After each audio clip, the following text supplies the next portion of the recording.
quelques blocages, faut rien exagérer. Le commissaire enquêteur a reconnu ce que nos opposants nous reprochent, c'est-à-dire que c'était un très beau projet d'intérêt général, qu'il y avait un bon équilibre entre les logements et les autres activités, que la nature était présente. Je rappelle qu'il y a 45% de construits, 55% de non construits.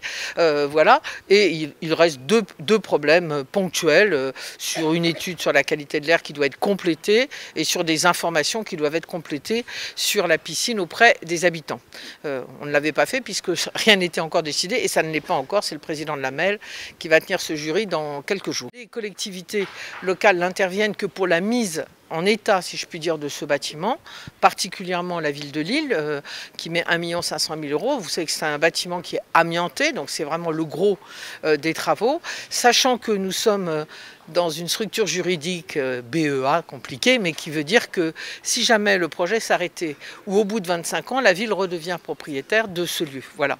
Mais pour moi, c'est d'abord ce qui m'intéresse, c'est d'abord le contenu de ce lieu, c'est-à-dire l'innovation, la créativité, créer des emplois comme on l'a fait à Technologie sur place, mais aussi permettre que d'autres s'en créent ailleurs.